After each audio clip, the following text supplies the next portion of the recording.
하여튼 우리 이 시간을 통해서 우리가 큐티 가운데도 우리가 보시다시피 여러 가지의 우리의 국내 사정들 그리고 정치, 경제 그 어디를 봐도 참 답답할 지경이 한이 없는 상황들이 많이 있죠. 이거는 제가 볼 때 그 어떤 대통령이나 그 어떤 대단한 어떤 인물이 등장을 한다고 해도 이 사태를 그렇게 바꿀 수 있을 만한 일이 되어질까 싶을 정도로 모든 부분들이 이렇게 심각한 상태들로 계속 가고 있는 상황들이 있습니다.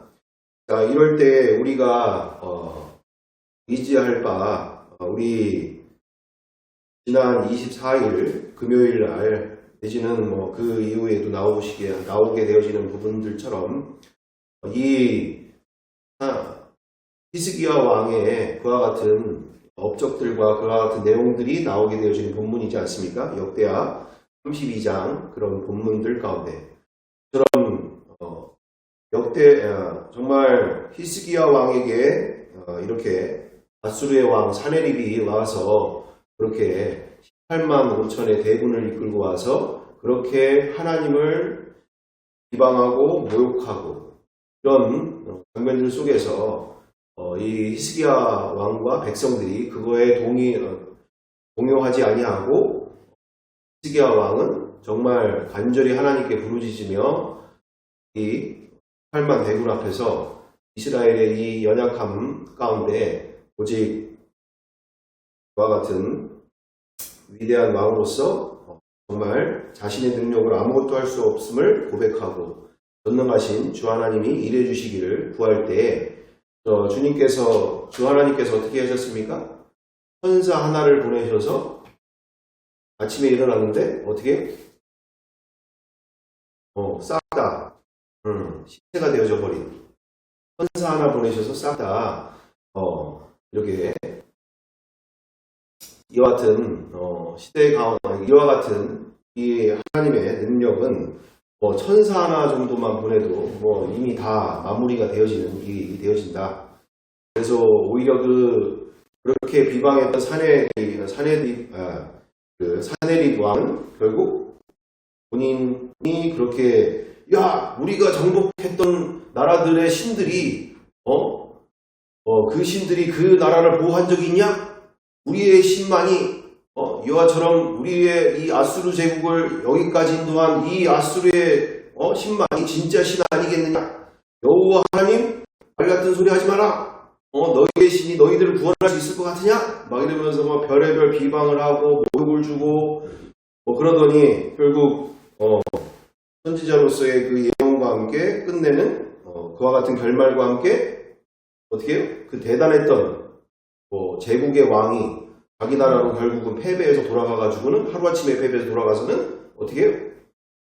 자기가 섬기는 신의 그 제단에서 자기 자녀들로부터 죽임을 당하는 이런 과정들 이와 같은 모습들 속에서 우리 열왕기하 7장에서도 열왕기하 6장에서도 엘리야 선지자를 통해서 그와 같은 현재 아람 군대가 그렇게 한순간에 정말 그렇게 아람 왕 베나닷이 온 군대를 모아서 사마리아를 에워쌀 때 그 땅 가운데 그처럼 어때요?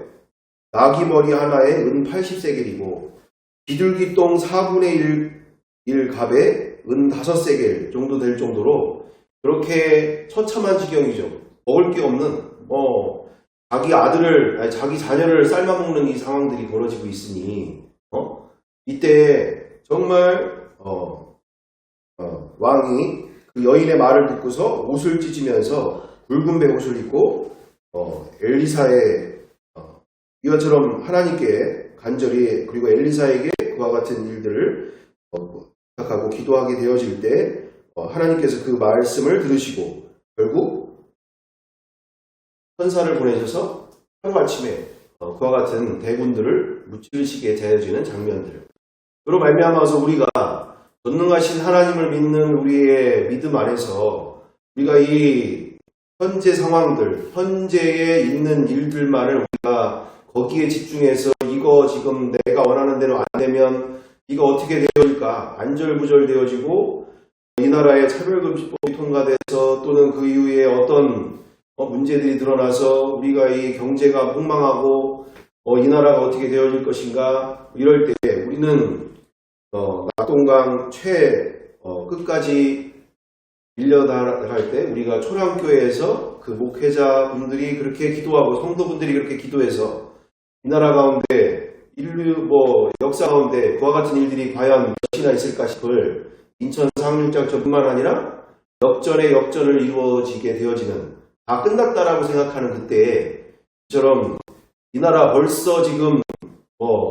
공산화돼도 전혀 이상할 게 없는 아무도 관심 없는 이 나라 되어질 수 있는 이 나라 가운데 주님께서 지금도 지키시고 보호하고 계시다라는 것이죠. 그래서 우리는 구속사 안에서 주님께서 인도하시는 그 길 가운데 정말 우리를 통해서 이루고자 하시는 인류사 그리고 우리의 자유민주주의 수유도 너무나 중요하겠지만 그보다도 더 구속사 안에서 그 주님이 원하시는 그 일을 더욱더 우리가 사모하고 주님을 기쁘시게 하는 일들로 우리가 마음을 쏟는 일에 더 마음을 다해야 될 줄 믿습니다. 네. 그래서 우리가 답답하고 내지는 어디를 봐도 답이 안 보이는 이와 같은 그리고 신문을 보다가도 내팽개치고 싶고 그냥 뉴스를 보면은 그냥 다 꺼버리고 싶고 이런 시대 속에서 우리가 살 때에도 더욱더 주님이 행하실 일을 기대하며 우리의 맡은 본분, 우리의 예수 그리스도 안에서 풍성함을 통해서 우리 이런 모든 인생들 가운데도 풍성한 인생을 나눠주고 그들도 예수 믿게 하는 일들이 우리에게 가장 소중한 최우선 과제인 줄 믿습니다. 아무래도 이렇게 보시면서 이처럼 혼돈 속에 처해 있는 이 시대 속에서 이렇게 우리가 지금 가고 있는 길 가운데 이와 같은 진리의 길들로 우리가 계속 파고들고 있고 말 그대로 될 때까지 정말 우리 안에서 이것이 될 때까지 우리가 계속 가게 되어지는 시간들이 되겠죠. 그러면서 우리 지난 시간들 속에서 우리가 가장 문제시 여기고 있는 것 중에 하나가 바로 이것이지 않습니까? 바로 어떤 게 바로 문제시 되고 있습니까? 주 예수 사랑 기쁨 내 마음속에 나는 기뻐요 정말 기뻐요 주 예수 사랑 내 기쁨 내 맘에 이제는 정죄 없네 예수 안에서 이렇게 또는 이제는 해방됐네 예수 안에서 그래서 나는 기뻐요 정말 기뻐요 예수 사랑 기쁨 내 맘에 이처럼 주님이 주신 이 기쁨의 인생 그리고 주님이 주신 이 승리의 인생을 우리가 먼저 제대로 알고 만나서 누리는 삶들이 정말 우리에 있어서 가장 교회의 내실, 교회의 안을 온전히 우리가 다시 세워가는 일이 지금 너무나 중요한 시대가 되고 있다. 그래서 411장도 어떻게 되어 있습니까? 아내 맘 속에 참된 평화이네 주 예수가 주신 평화 시험 닥쳐와도 흔들리지 않아 귀하다 이 평안함 주가 항상 계셔 내 마음속에 주가 항상 계셔 기쁘다 주 나의 마음에 계셔 위로하시네 어찌 내가 주를 떠나 살까 이 귀한 평화 내가 갖고 보니 내 슬픔이 사라지고 마음에 기쁨 넘쳐 주를 찬양하네 평화의 임금 예수 주 날개 아래 내가 사는 동안 이 보배를 빛내리라 기쁨 그날이와 주를 만날 때 그 평화 영원하리 이처럼 이 세상은 나만이 겪는 그와 같은 슬픔과 괴로움이 아니라 더 처절하게 부모 잘못 만나서 남편 잘못 만나서 아내 잘못 만나서 내지는 자식이 속을 썩여서 또는 사업이 또는 관계가 잘못돼서 여러 이유로 작은 것부터 시작해서 크기에 이르기까지 갈등과 작은 전쟁들이 수도 없이 벌어지고 있는 이 시대죠. 그 어디에도 어떤 분은 그 얘기 하시더라고요. 이 땅이 바로 생지옥이야. 땅이 바로 생지옥이야. 이 생지옥 같은 인생에서 예수가 없었다면 내 인생이 어떻게 됐을까? 예수님을 내가 만나지 못했다면 우리가 어떤 인생을 살았을까? 지금도 정말 처절한 삶들을 살게 되지 않았을까? 저희 가정이라고 해서 항상 행복하고 좋은 일들만 있는 게 아니지 않습니까? 저희 가정에서도 여러 가지 문제들이 있게 되어지면서 너무나 힘든 시절을 또 보낼 때도 있었던 상황들, 많은 일들이 있었지만 지금 그것을 나눌 상황들은 아니니까. 자, 그러면서 우리가 지난 인생을 통해서, 지난 시간을 통해서 우리가 함께 보게 되어진 바, 우리가 주님이 주시고자 하시는 인생, 그리고 예수 그리스도가 이 세상에 오신 이유. 그래서 제가 정말 남경식 이렇게 같이 있던 형님이 편지를 보낼 때 같이 그 내용에서 이렇게 저한테 물어봤다고 해서 너무 당황했다고 그랬잖아요. 그 편지에 답장을 보내려고 이제 나중에는 편을 쓰려고 했더니 지금은 이제 없다. 이제 막 이렇게 돼가지고 이제 답장을 못 보냈는데 무슨 내용을 질문했느냐? 그러니 남경식이 편지 보낼 때 그 내용을 같이 보냈는데 제가 당황해서 저도 2년 동안 고민을 많이 했다 그런 얘기를 했었잖아요. 그 얘기가 무슨 얘기냐면 남경식의 형님이 이렇게 편지에다가 쓴 내용이 뭐였냐? 예수님이 이 세상에 왜 오셨습니까? 라는 질문을 그 편지 내용에 보내게 되어질 때 예전 같았으면 바로 대답이 나오죠. 교리적으로 지식적으로 성경대로 답이 딱 나오는 거 아닙니까? 우리를 구원하시기 위해서, 천국 보내시기 위해서 예수님이 이 세상에 오신 거 아니냐, 우리가 아주 짧고 바로 대답을 할 수 있는 내용인데 이 삶 속에서, 교회 안에서 또한 이 성경을 알면 알수록, 그리고 이렇게 예수님을 알면 알수록 그게 아니란 얘기죠. 그게 본질이 아니란 얘기입니다. 그러면서 바로 답장을 할 수 없었던 상황, 고민할 수밖에 없었던 그런 시간들이 있었다, 그런 얘기였는데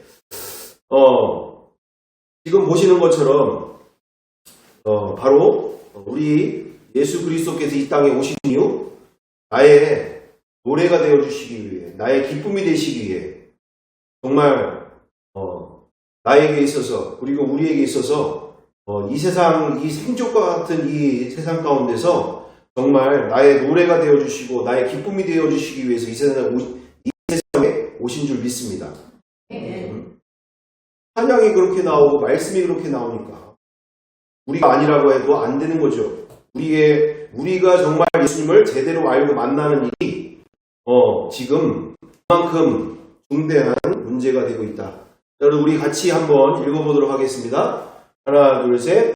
밭에 감추인 보화를 발견한 인생, 나를 믿는 자는 그 배에서 생수의 강이 흘러나오리라 하며 생명이 넘치는 인생, 질그릇에 담긴 보화를 가진 인생, 그 누구도 뺏어갈 수 없는 기쁨을 만나며 누리며 사는 인생, 세상에 줄 수 없는 평안을 가진 인생, 아무것도 없으나 모든 것을 가진 인생, 수고하고 무거운 짐을 벗어버린 인생, 항상 기뻐하고 감사하는 인생. 아멘. 아멘. 정말 우리 이 생지옥과 같은 인생, 이 마음에 조금만 다른 생각이 들어와도 순식간에 뺏겨버리는 거죠. 순식간에. 그 정도로 오늘 이번에 만나신 목사님 중에 한 분에도 그런 이야기를 하시는데, 우리가 말씀을 누리지 못하게 하고 복음의 능력을 경험하지 못하며 세상에서 그와 같은 아름다운 승리의 인생을 살지 못하게 하는 일이 바로 세 가지가 있는데, 첫째, 내 마음. 그러니까 내 자아가 그렇게 쉽게 호락호락 그것을 계속 누리지 못하게, 맛은 볼 수 있지만 계속 누리게 못하게 한다. 그러니까 나 자신 자체가 적이다라는 얘기죠. 나 자신 자체. 맛을 봐도 그것을 계속은 누리지 못하도록 끊임없이 게으르고 나태하고 다른 생각과 마음으로 그것을 집중하지 못하게 만드는. 두 번째로는 이 세상의 유혹과 이 세상의 문화가 그것을 그렇게 쉽게 놔두지 않게 한다. 그리고 세 번째가 뭐라고 얘기하셨냐면 세 번째가 바로 사탄이 그것을 그렇게 쉽게 놔두지 않게 한다. 그러므로 공동체가 그토록 필요하다라는 얘기를 하고 계셨던 거죠. 공동체가 끊임없이 이 본질을 쫓아서 내 안에 이렇게 다른 것이 들어와서 나의 기쁨을 뺏어가는 그 정체들, 그 생각들, 그 마음들 끊임없이 서로 분별하게 하고 서로 다시 세워주게 해서 이 정말 생적과 같은 이 세상에서 이 기쁨을 빼앗기지 않도록 맛을 봤다면, 시작이 됐다면 그것을 끝까지 누릴 수 있도록 공동체가 그만큼 이 부분에 있어서 철저하게 그것을 다시 세워져 가도록 날마다 싸워야 되는 일이다 라는 이야기들을 해주시더라고요. 그래서 정말 맞다. 공동체가 그만큼 그렇잖아요. 저도 예전에 부활이 실제가 되고 어떤 다른 목사님도 부활이 실제가 됐다고 했는데 문제는 그게 일주일이 지나서 2주 정도가 되니까 방바닥에서 뒤굴러가지고 번아웃이 돼 있거나 내지는 방바닥에 그렇게 처참하게 있는 자기 자신을 보니까 이게 뭐하고 있는 인생인가, 이게 다시 원점으로 돌아가고 있는 장면들, 그런 처참한 상황들을 만나게 된다고 하지 않습니까?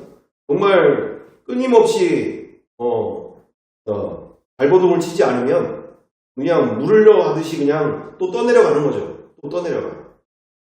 근데 혼자서 그렇게 싸우기보다 공동체가 같이 싸우게 되어지면 너무나 잘 올라가게 되어지는 것이죠. 쉽게 떠내려가지 않는다. 왜? 공동체가 버텨주니까. 공동체가. 그래서 이 죄의 홍수가 밀려오는 이 시대 속에 내 마음도 주체가 안 되는, 내 마음도 지금 감당이 안 되는 이 시대 속에서 그 자리를 지켜서 함께 올라갈 수 있는 그와 같은 공동체의 그와 같은 힘이 바로 우리 주님께서 이 땅에 우리에게 주신 가장 최고의 선물 중에 하나인 줄 믿습니다. 공동체가 그 역할을 하는 거죠.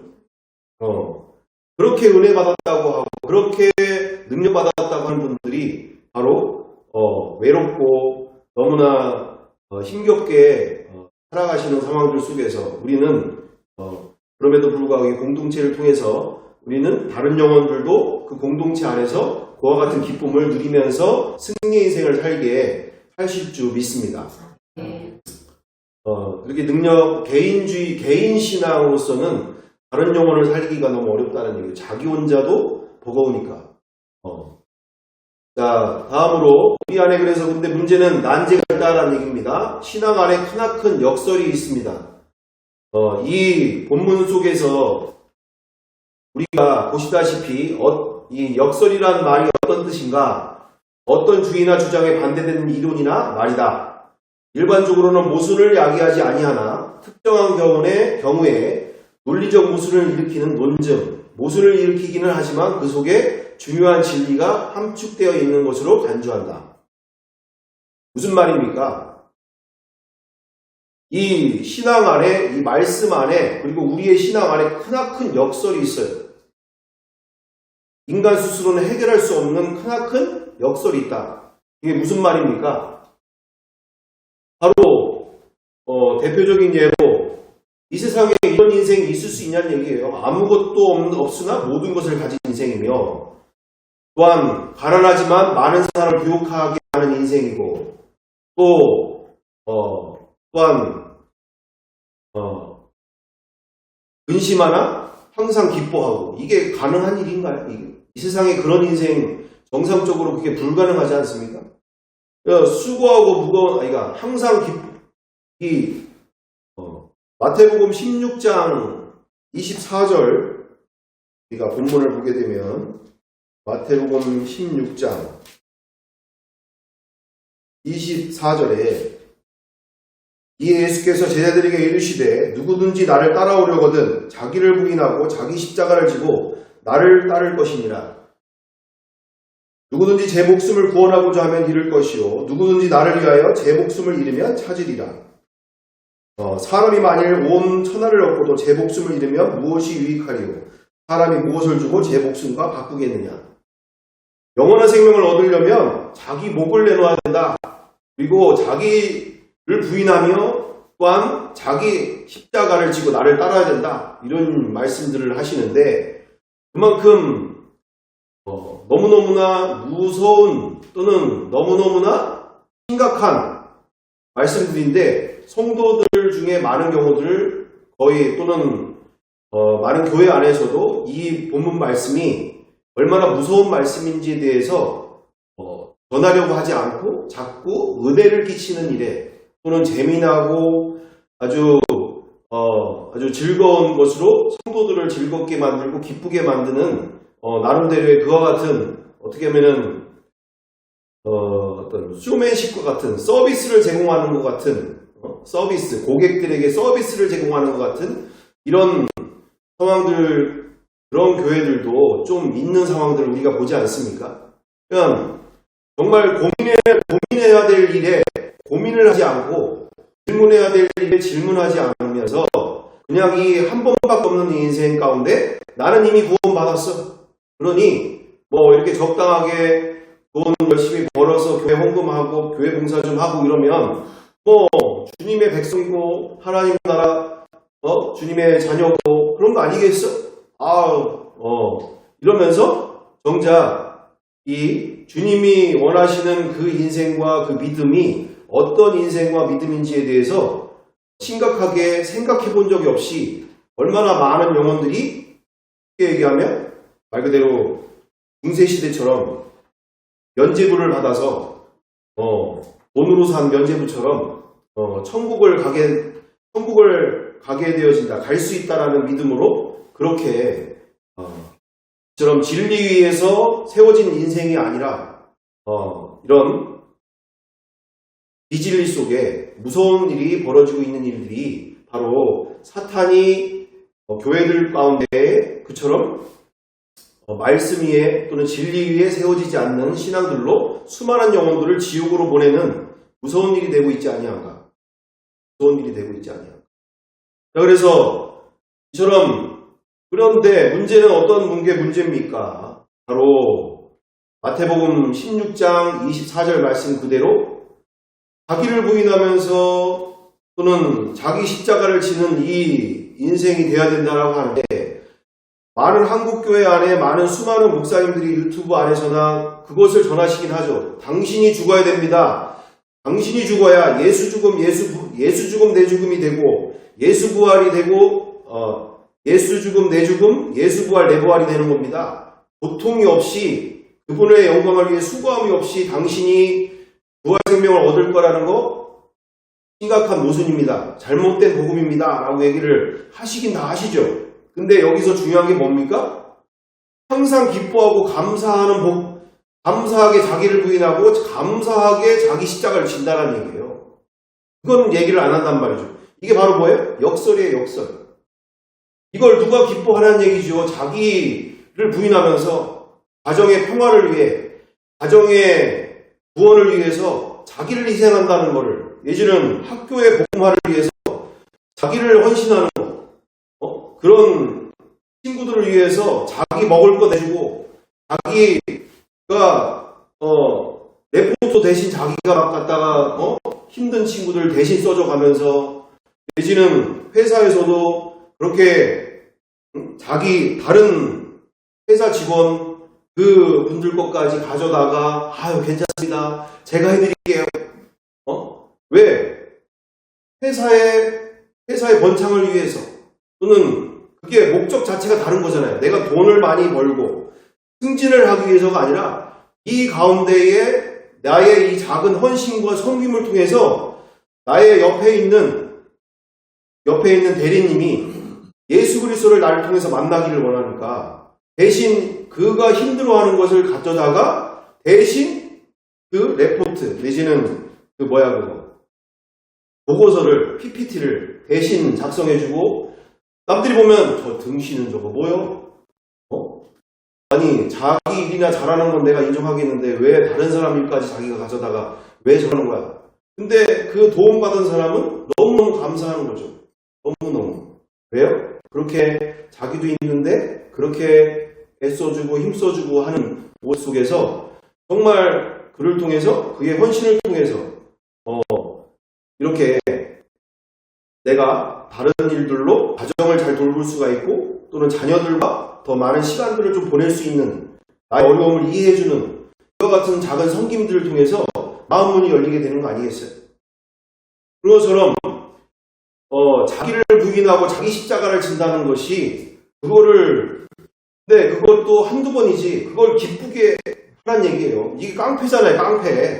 우리가 지난 시간에 함께 나눴지 않습니까? 이 역설, 우리 다음 세대가, 청년 세대가 과연 이거를 기쁘게 여기겠냐 얘기죠. 우리 스스로도 기쁨이 안 되는데, 내가 왜 지금 저 남편이나 아내나 또는 내 저 자녀, 지금 말 같지도 않은 저 미친놈 같은 저 내 자녀를 위해서 내가 그러든지 말든지 그를 사랑해주고 용서해주고 그를 있는 모습 그대로 인정해주고, 뭐 대학을 들어가든지 말든지 저렇게 살아있는 것만으로도, 또 저렇게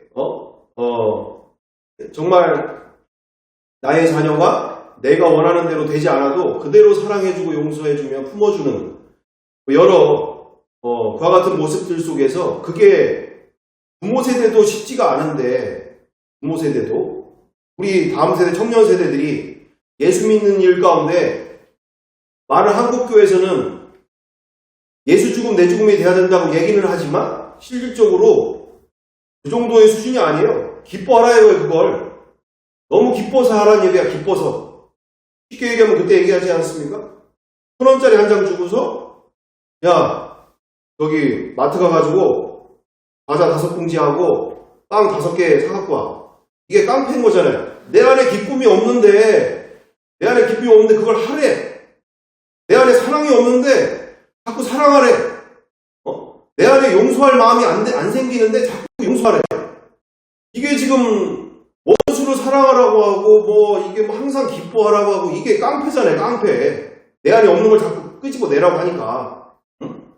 그러니까 그때도 어떤 정신병원 크리스찬인 그 상담하시는 상담사 되시면서 크리스찬이신 그분이 얘기하시는 거잖아요.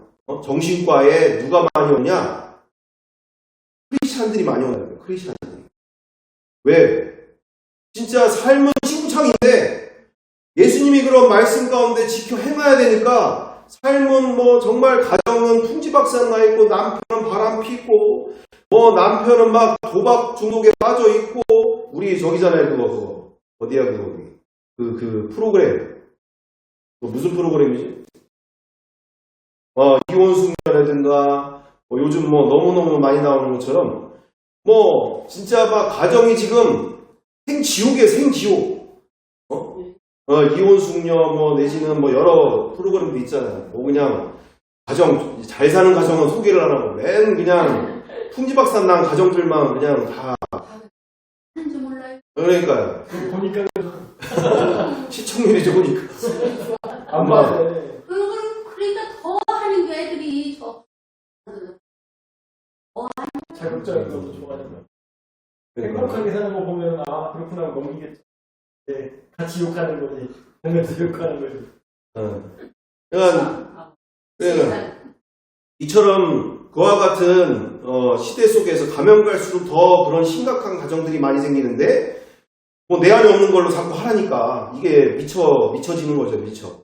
그러니까 교회에서의 모습 따로, 삶에서의 모습 따로, 가정 안에서의 모습 따로, 이렇게 되면서 그냥 울며 겨자 먹기로 이것도 아니고 저것도 아니고, 이 정도로 심각한 어떤 문제? 바로 우리 안에 역설이, 이게 해결이 안 되면 평생을 이렇게 가는 거죠. 평생을. 계속 예수 믿어도 삶의 문제가 너무 크니까,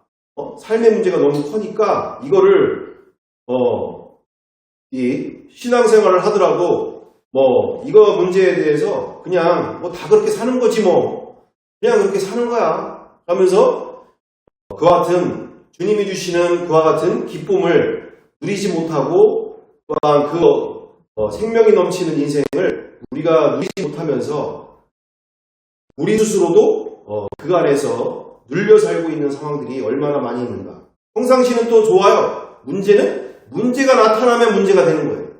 평상시에는 믿음이 좋은 것 같고 상황과 환경 가운데 문제가 없으면 믿음이 좋은 것 같은데 상황과 환경이 딱 벌어지면 또다시 원점으로 돌아오는 거죠. 원점으로. 나의 현주소처럼. 그래서 우리가 그동안 고민했던 것이 바로 우리가 왜 예수 믿는데 이처럼 왜 그대로 돌아오는가. 그래서 우리 마지막으로 이번에 목사님 그 집회 안에서 너무나 큰 은혜를 받게 되어진 게 이겁니다. 수치와 두려움. 정말 우리 안에서 공동체를 이루어가는 데 있어서 바로 이 문제, 어떤 문제입니까? 우리 이 찬양 같이 한번 우리 함께 불러보기를 원합니다.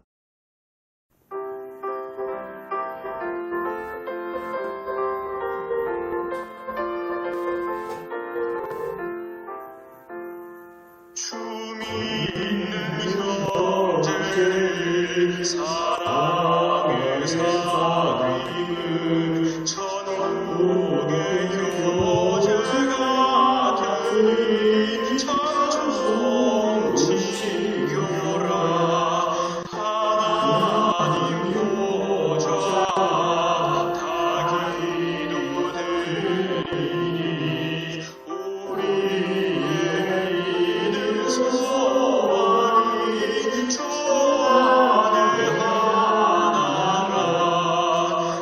피차의 슬픔과 수고를 나누고 그도록 나가면서 천사랑 나누네 또 이별할 때 마음이 없을 것도 주 안에 교제하면서 다시 만나리. 아멘. 원래의 하나님이 우리에게 주신 이 같은 교회는 원래 이 교회가 교회라는 거죠. 이 교회. 근데 언제 깨졌냐? 그러니까 이 뭐가 문제냐? 바로 보니까 창세기 2장 3장부터 이 하나님께 범죄한 인간 사이에 두 아들이 나타났는데 두 아들이 어떤 아들이냐? 바로 그 죄로 시작해서 두 아들이 나타났는데 그 두 자녀가 바로 누구냐? 수치와 두려움이라는 거죠. 수치와 두려움.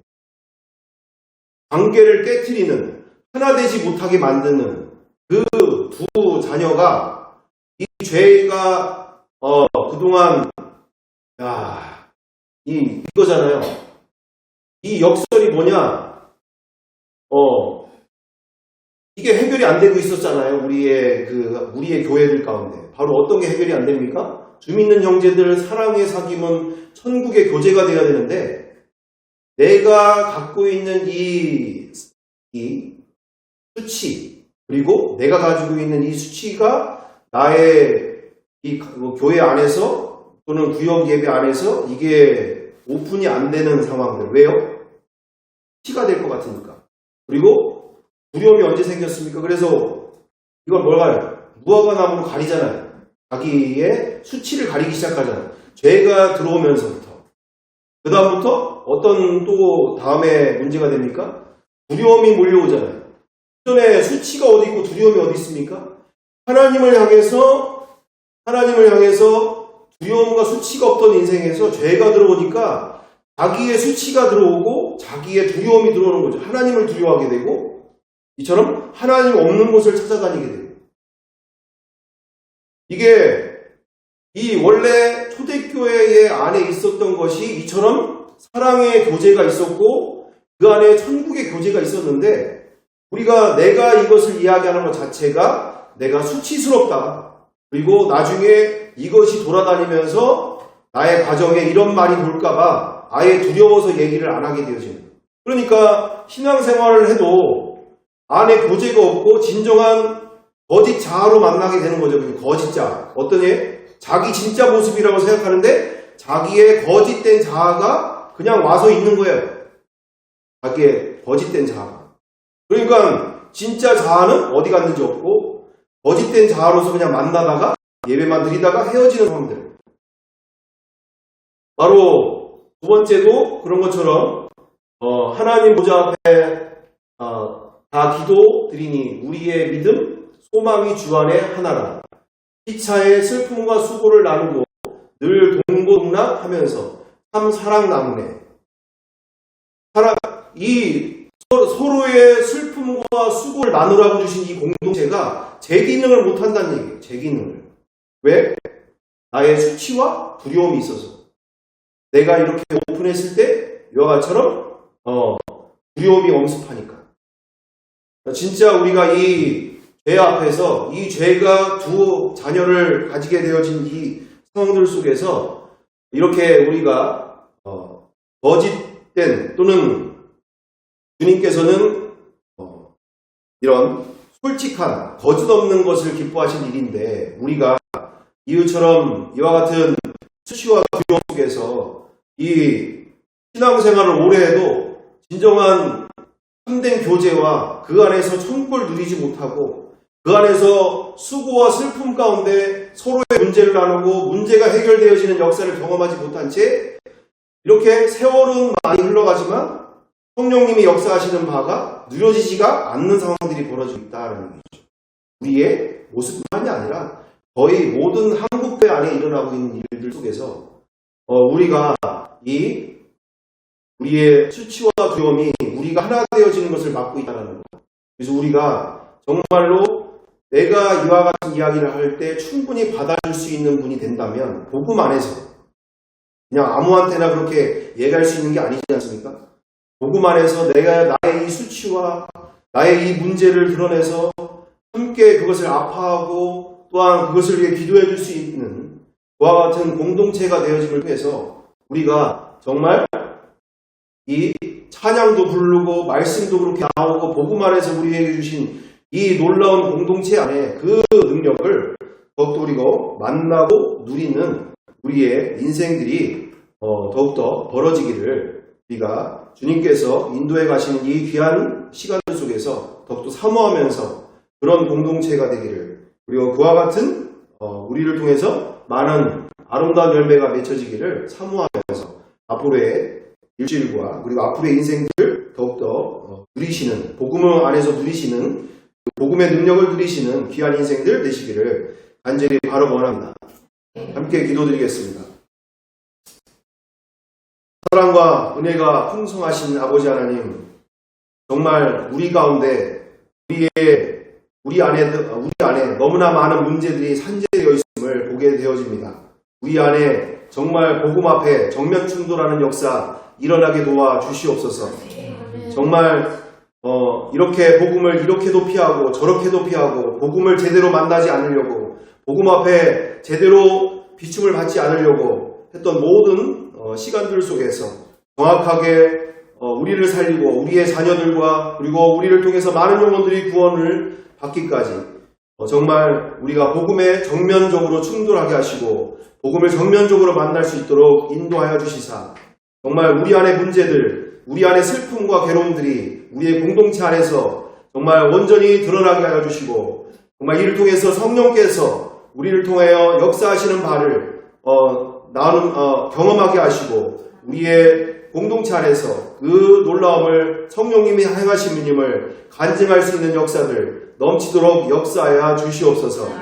주님께서 더욱더 우리를 통하여 새 역사를 이루시며 주님께서 기뻐하시는 천국이 임한 우리의 공동체에 더욱더 인도하여 주옵소서. 함께할 줄 믿고 감사드리오며 사랑과 은혜가 많으신 우리 구주 예수 그리스도의 이름으로 기도드리옵나이다. 아멘.